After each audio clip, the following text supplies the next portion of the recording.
So we are starting the winter Zman. This year, winter Zman is actually shorter than it was last year. Last year, the winter Zman was full 6 months, Yosef. We were all here together learning Torah for straight 6 months. This year, we only have 5 months, which means we have to learn a lot more in less time. Or the minimum, learn as much as we learned last year, but in a more intensive way to fit all the information. What I want to do is start learning with you a very, very important sefer. It's not an easy sefer. It's not for everybody. And I know some of you are going to cry and lay on the floor and pull your hair. But we're going to do this. And we are starting a book called Chovos, Halevavos, which means the duties of the heart. Okay? I'm going to change the chair because I'm sinking, and I'm sinking faster than I wanted. So I'm going to switch a chair. Do you want to pause? And we're back. If you're wondering why, we had some issues with it's not wardrobe, it's what? What's it called? Technical difficulties? No, it's not technical difficulties. Furniture, upholstery. We had issues with upholstery. Props. Oh, that's good. Props. Yes, the prop failed. The prop failed. That's it. So we had to do, if it's a wardrobe, malfunction, then, no, I'm wearing a shirt, it's all buttoned up. Can't have a problem. It's not the Super Bowl. Everything should be fine. By the way, anybody want to predict who the Super Bowl teams are going to be? Oh, I can already tell you. The Cowboys are not. Not the Cowboys. Oh, good. Kansas City. Detroit versus Washington Commanders. Yeah, right. Two NFC teams. It's the Chiefs and some. Yeah, they're Is that two really AFC. The Chiefs. Who's doing the best in the NFC? I don't know. The AFC. Good. I just wanted to check if people are paying attention to the universe or not. No, they're wrong. And you're on camera. Nice. I know the Lions are making it for sure, though. Be'ez Hashem, I'm a big fan of the Lions. I've always been a big fan of the Lions. Kansas City Lions. No. Kansas City and Lions? Yeah, but I'm just kind of giving that to you. So. The Kansas City Chiefs are going to lose to the Lions in the Super Bowl. That's what I'm predicting. Okay, good. Baruch Hashem. Now we're going to get back to Chovos Halevavos. So this book is called Duties of the Heart. It was written a long, long time ago, about 1,000 years ago, in Spain, by a dayan, a rabbi, whose name is Bachya ibn Pakuda. And he wrote a very, very interesting sefer. It's one of a kind. It's a very early philosophical book in Jewish history. It was written in Arabic. So at some point I will bring my Arabic here so that we could just have a little bit of fun. Yes? I have it in Arabic if you want. You have it? Yeah. Where? At my house. I can bring it tomorrow if you want. Why do you have the Arabic? Because it was originally in Arabic, so it's the original Arabic with the translation in Hebrew next to it. Wow. Are you selling it? No, but I can get you one for 40 shekels. Really? Yeah. Where? They're from the Yemeni manuscripts from Kafir. He retranslated all. Kapach. Yeah, Kapach, yeah. I've been looking for that edition for, I can't tell you how long. Yeah, there's a Yemeni bookstore across from Manny's that sells all of them. Like also Kuzari and a bunch of other books. No, the Kuzari I have, but the one that I'm really looking for is the Perusha Mishnayos in Arabic of the Rambam. Probably not by Because Kapach put out an edition, but he translated it, and the Arabic isn't there. And I want to see the Arabic. I don't like to rely on translators. There's a store called Mosaf Taiman over there that sells all the originals. Interesting. Interesting. You want me to bring it? I can bring it. Bring it. All right, not threatening me. Bring it. Sorry. Bring it, man. Bring it. Okay. So we're going to learn the Sefer. We're not going to do it all in one shot. We're not going to read every single page because it's long and there's certain parts that traditionally are not taught. Why? We can get into that. There are various opinions of whether to explain why you're not learning them or not to explain. There's all sorts of... So we'll get into that, but we're going to start with the Hakdama. Hakdama means the preface, an introduction. Introductions are very, very important. There are people who skip the introduction thinking, let's just get to the book. But in the introduction, at least at the time of the Rishonim, in the Middle Ages, the rabbis tell you why they wrote the book. They tell you in the Hakdama, this is the reason I sat down and wrote a book. And this is what I'm planning to do in the book.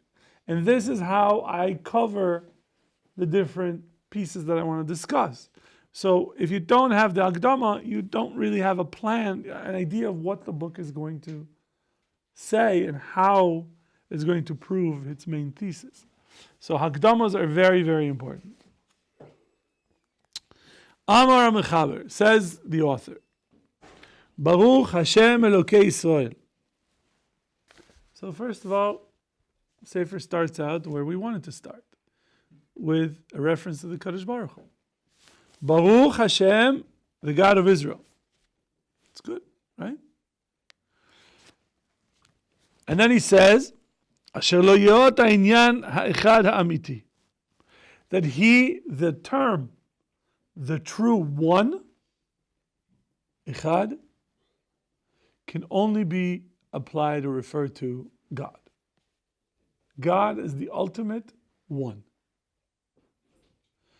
Now, the word one in Hebrew doesn't always mean one in the numerical sense, but it could also mean unity-wise. One in terms of unity. So it has that double play, just like when you guys started learning in Masechet Kiddushin, the first parak, it says kesef, isha niknet bekesef. How did you understand the word kesef? Money. But literally, kesef means silver. So the word kesef literally means silver. Does the Mishnah mean silver, actually silver? Or does the Mishnah mean coinage? Right? And so that's part of the discussion that you will, as things progress in your Gemara, you'll have a chance to talk about that. So he is the only one that you can call him the true one. Hakadmon b'metziusoi. Kadmon. Now, this is a little bit of an intro to philosophy. When you say something is eternal, in philosophy, there is two ways of understanding eternality. A parti ante and a parti post. That is, eternity from this point forward, or eternity from this point backwards. Okay? You could have something that goes from this point forward, like your neshama. Your neshama was created at some point, and it's eternal from that point of creation to open. But God is Hakadmon b'mitziuso. He's ancient. Kadmon goes back. He is eternal, going all the way back. And Hamatmid Tovato, he constantly does good. He's setting the playing field. Every word here is giving us a characteristic of how we could speak about Hashem. God continuously does good. Hamasmid Tov. Asher bara kol hanimtzaot, and he created all of the existence, leot al achdusoi, as a sign of his unity. Now that needs to be a little bit unpacked.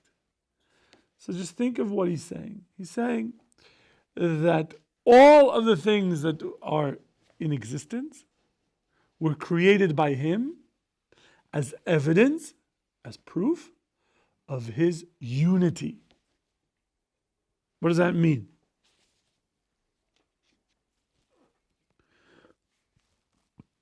What do you think?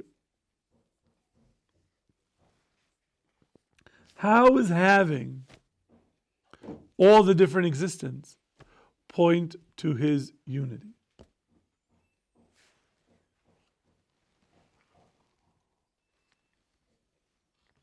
Yes, I almost said Bueller. Bueller. Yes. Because everything else is not one like him. So by him creating things, it's created. It's not like him who is eternal. Oh, excellent. Anything that's created is by definition a compound. It's made up of parts. So that's one way of looking at it. Good. Anybody else? Come on, Andrew, you got this. I have no idea. No? Okay. It's a good question. Right? It's a nice question. I might not give you an answer so that you guys stay up all night trying to figure out how can all of this. So what do you say, Hanan? Can you repeat the question? Yes. He says that he created all of the existence to show, to prove his unity.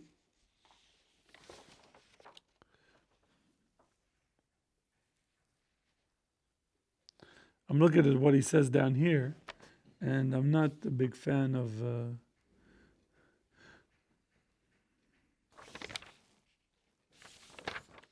So, the Etzem creation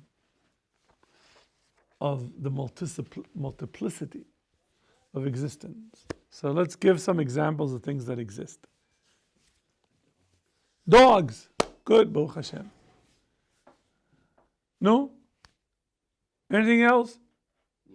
What? Human. Table? Did God create the table? Oh. Trees.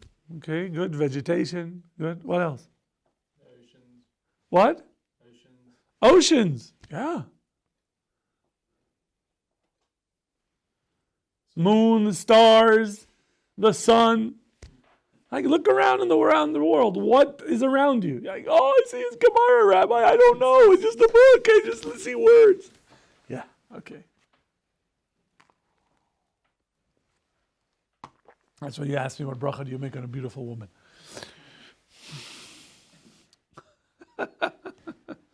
Yeah, well, what is that bracha? That's for this Thursday shiur. That's when you guys have to be prepared. So all of the things that are created were created for one reason. So that God could show his nature. That is, and this goes back to the Ari Kadosh. I'm using the Ari to explain the Chovos Halevavos. It's a little bit of strange, but I think that's what's happening here. That the Ari explains that why did God create what he created? He says because God's nature is to lehativ, to do good. And in order to do good, there must be those that require the good, to give them. You have to have someone to give to, right? Why do people bring children to the world? So that you have someone to give to. Why do people have pets? Right? Why do you have a dog or a cat? So you can give to them. They don't really, you get a little bit of enjoyment, but in a sense with a dog, they get old, they die, vet bills, oh my God. Now they have these new rules that you have to pick up after them. Kfira, what is that?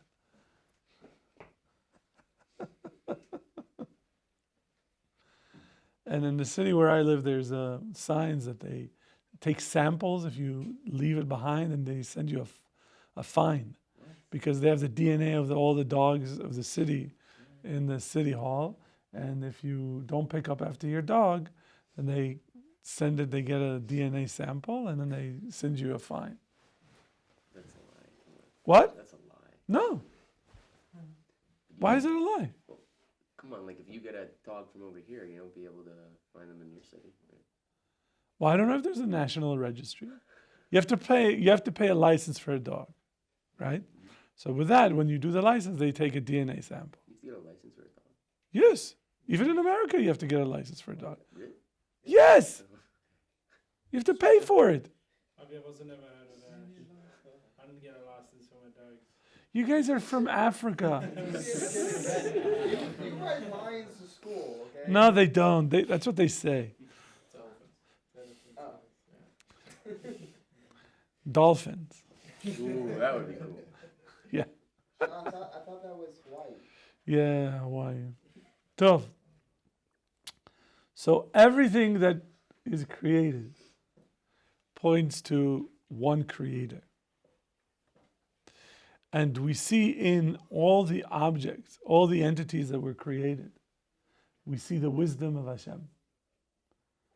We see the wisdom of God. Whether you take an eye, whether you take molecule, whether you take, I don't know, various interaction of gases, you see such wisdom in the entire universe of how everything sort of seems to be fit that that all points to the unity and the wisdom of Hashem. And he says that the greatest of the good things that Hashem has done is that the Creator created rational beings, which is us. We are rational beings. That doesn't mean that everything that we do is rational, right? Because people get married. That's not rational, right? People smoke. That's not rational. People eat unhealthy. That's also irrational, sorry. People come late to Musar class and then walk through the entire class and sit right there assuming that they're not going to get ripped in the middle of Shir. That's irrational. What were you thinking? And we waited for the mic, but we are using this mic now. First he tells us, remember that last time he told us, the mic is terrible, people are complaining. I was like, I checked, if people are complaining. It's like, no, we didn't really get any complaints. Well, I don't know, I was told. So you have to use the one with a mic, with a magnet. What? Now are you getting complaints? Well, this is the first year.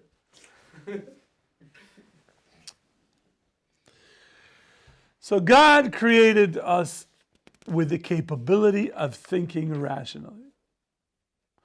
And that quality of having what we call chokhmah, right? Wisdom, chokhmah, is what provides us life of spirit.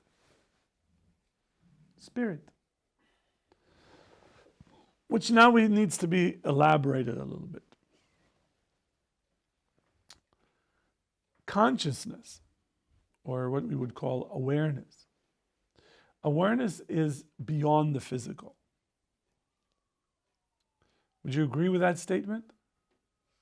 That we have a certain level of awareness that is beyond our physical body. And this awareness is what allows us to first develop a sense of self and also develop a sense of the other. Right? This is how we sort of develop who we are. We develop who we are based on looking at other people. Oh, I'm not like that guy, or oh, I want to be like that guy, right? So now everybody's saying, oh, we all want to be like Yuda Cap. No, you don't. Yes, sir. Listen, in normal places around the world, this is how you raise your hand. This means you want number one, which is like you're an adult. Don't they do like this in Israel? I don't know what they do. I don't raise hands in Israel. Yes, sir. I was just going to say I disagree. You disagree with me for what? That nobody wants to be like you, Yuda Cap? No, that awareness is not physical. How's that possible? No, it's beyond the physical. There's an aspect of who you are that is tied to your body, but there's something that's beyond that. That you recognize that Yuda Kab is not the sum of the body. I didn't recognize that. No? Nah. It's Can very you explain that? I don't know. What does that mean? Can somebody help me explain it to him? I was gonna put my hand up. Bakasha. Your goof is a vessel for you to go out and do things for Hashem. But the important thing is the panemius, which is the thing that's inside, the neshama, basically, like the thing that connects you to Hashem.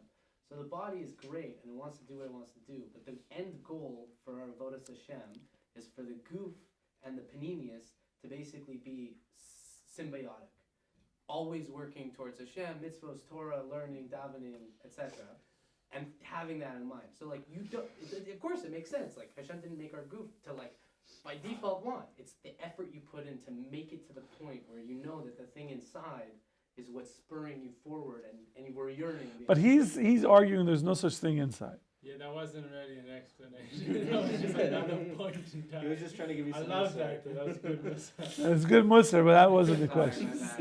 Is it Okay. forethought? Like, what were you?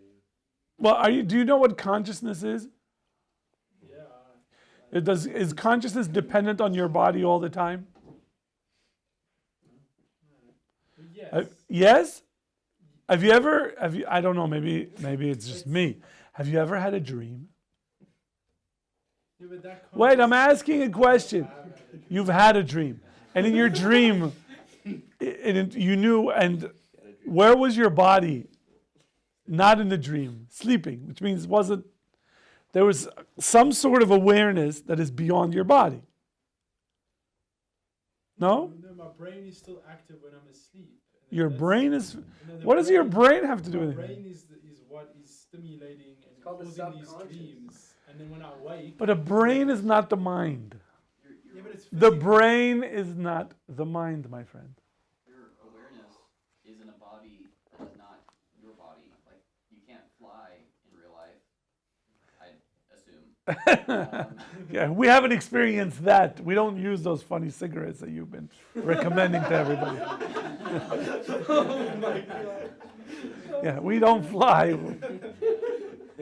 But you really have no sense of an awareness that is beyond your body?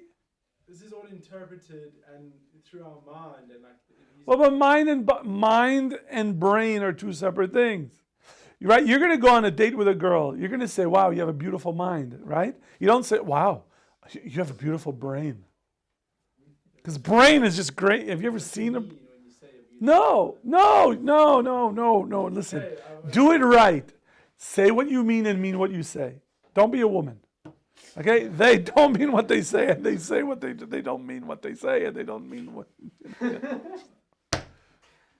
A man means what he says and says what he means. So there's a difference between the brain and the mind. And without getting too sort of woo, right, if you've ever heard of people who had a near-death experience, they tell you that they had a conscious experience of looking at their body from the outside and having awareness of what's going on and what's happening, without being in the body. Because the body is dead. And then they're brought to life and they tell people, oh, you were in the room, we saw this, we saw... And how did they know that? The body was... So that's what I'm talking about. So there is an awareness of who we are, a conscience that is beyond the body. And it's there. It's there. You have a sense of it. You have a sense of it. You never walked past a mirror once and looked and go, wow, this is what I look like? Right? I'm sure now when you walk through a mirror and looking at it, you're like, wow, I didn't look like that 4 months ago, 6 months ago. I was a different guy. So, says the Chovos Halevavos here, that what is the essence of our life and the heart of our intellect is Chokhmah. is this quality, a blessing that God gave us of wisdom. And that the connection, and this is what Shai was talking about, that the only way that you're going to connect to HaKadosh Baruch Hu is through your chokhmah, through that intellect or mind, rather than your body. The body is a tool that your soul or your in your mind or whatever term we try to use at this stage, uses in order to affect certain things in the world and to survive. But ultimately, your connection to the Kadosh Baruch Hu is independent of your body. You with me so far? And this wisdom brings humanity to recognize something that's called the will of God. The will of God. We're going to get into this a little later, but when a person sort of tries to understand the world around him, so he starts looking around and he sees, the first thing I think everybody sees is the diversity of life on earth, right? Yeah, that's recognizable very quickly. You see birds, you see cats, you see people, you see different things, different materials. It becomes very clear very quickly that there's such wide diversity of things in the universe. And especially you look beyond the universe, beyond your earth, and the moon, and the sun, and the stars, and the planets, and the whole. And then at some point, usually when your girlfriend dumps you, the question becomes, what does it all mean? What's the meaning of life? What's the purpose of my existence? Why does everything exist? And you're really now in a fork in the road. You could say it has no meaning, and then go that route. Or you say that there must be a ratzon for the Creator to create this entire system. There's got to be a reason for this. Now, what it is, what's the reason, what's the ratzon, what does God want? Separate conversation. But at least we arrive at the etzem question of there's got to be something behind this. It can't just be, boom, here we go. So what does it all mean? So it is with our mind of the blessing of Chokhmah that we can discover the Ratzon of Hashem. We can figure out, what does God want? Did he say anything about the Torah yet? No. This whole discussion it's pre-Torah. It's before we get into this, of what does the Torah say. We recognize from looking around the world, we recognize that there's wisdom in the world, and because we have Chokhmah in us, we recognize that it's something that is called Ratzon Hashem.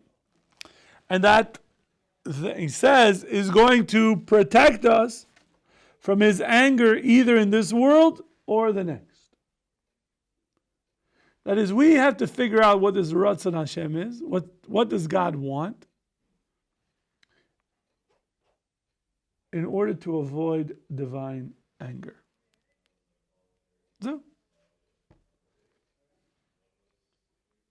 So far, so good? Anybody here want to avoid God's anger? Yeah, pretty much. Everybody. Every once in a while, there's somebody going, hey, I don't care, I'll do whatever. Okay. lightning hits, then we have to call the fire department and then explain what happened.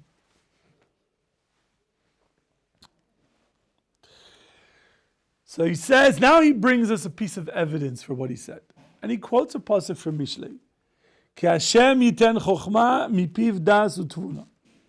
For God gives wisdom, chokhmah, from his mouth, das, knowledge and understanding.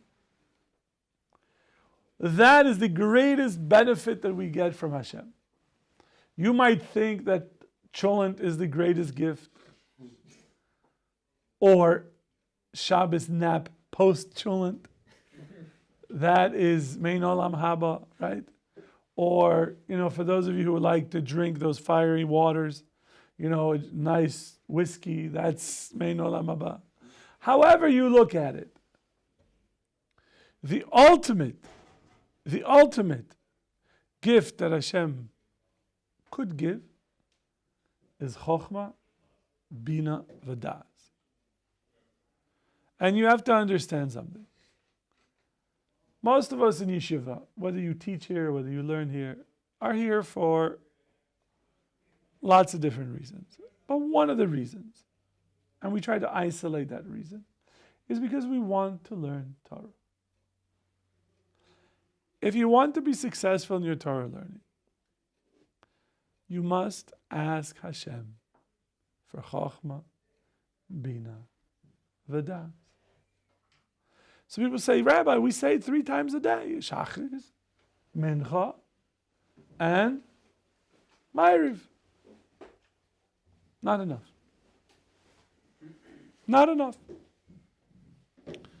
You should ask Hashem to help you learn Torah, to give you Chokhmah and Bina V'das, whatever you can.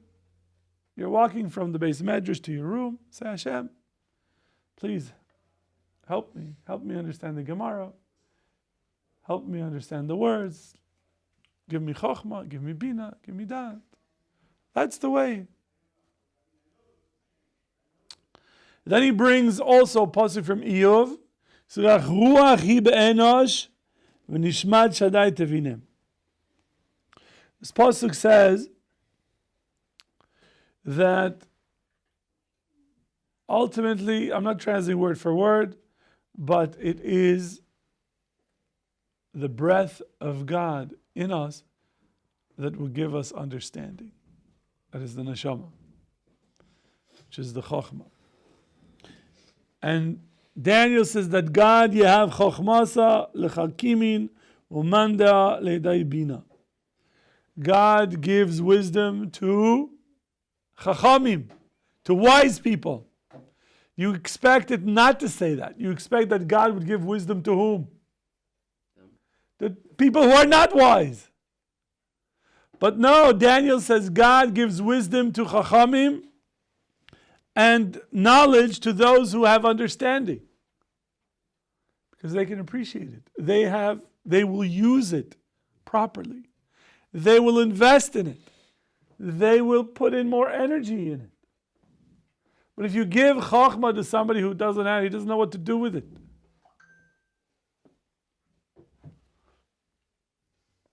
You don't have to be violent. Just put it on silent. It's okay.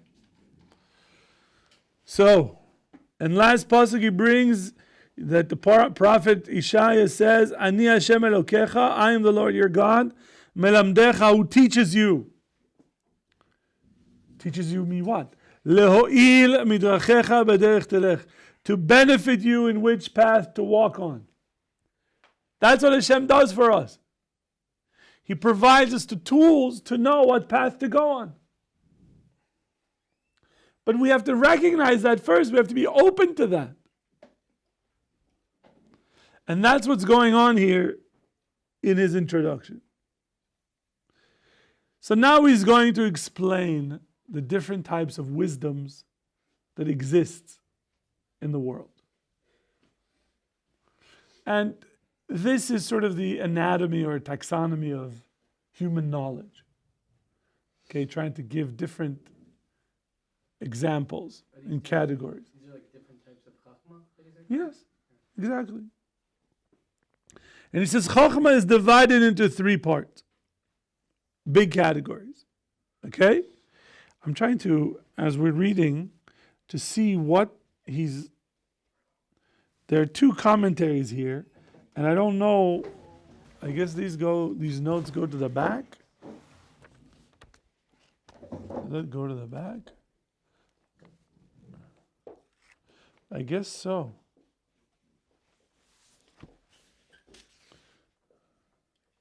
No, that's not it.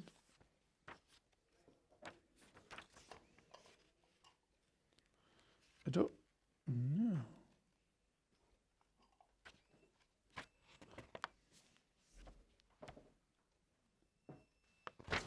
I don't know.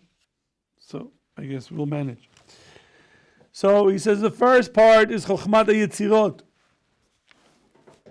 Chokhmat HaYetzirot, Yetzirot is another word for creatures. So for us, if we would think about this, we would say that's botany, zoology,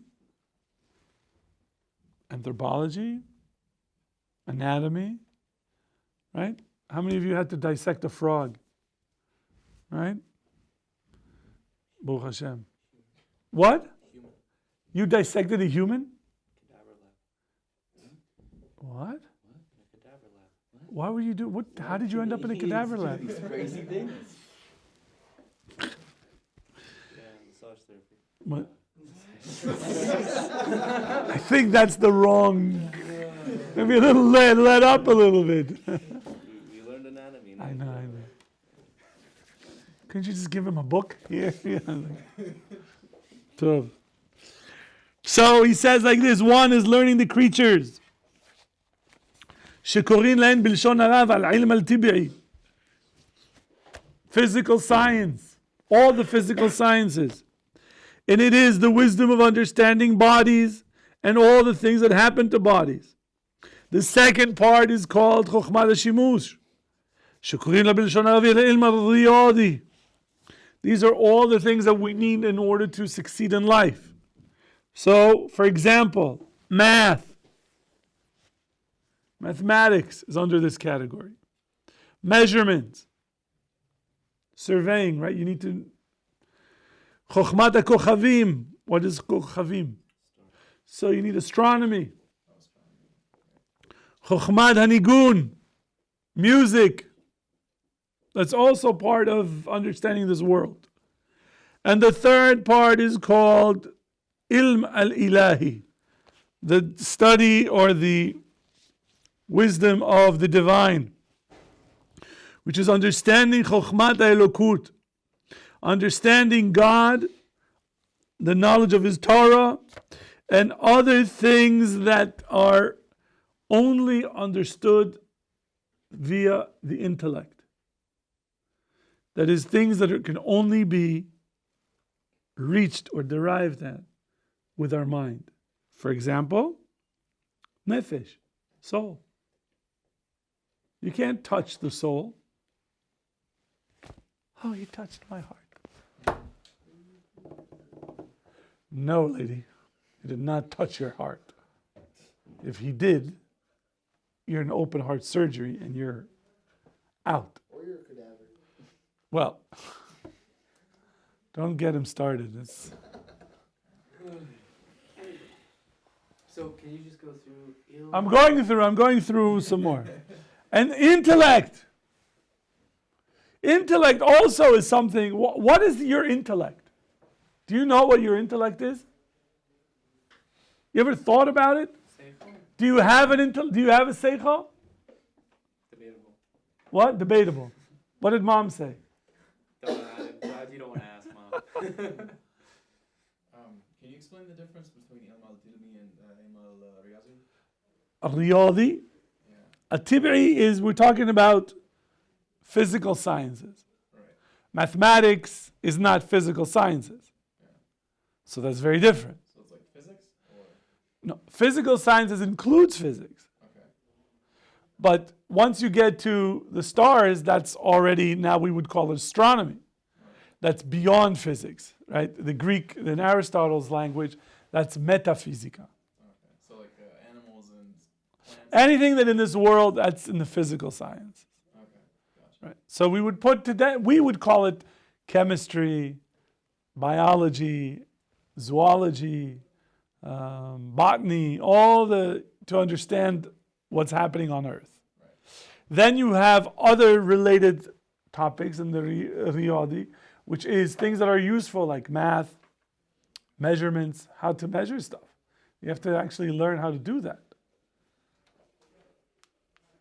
So I had a strange occurrence in shul on Shabbos.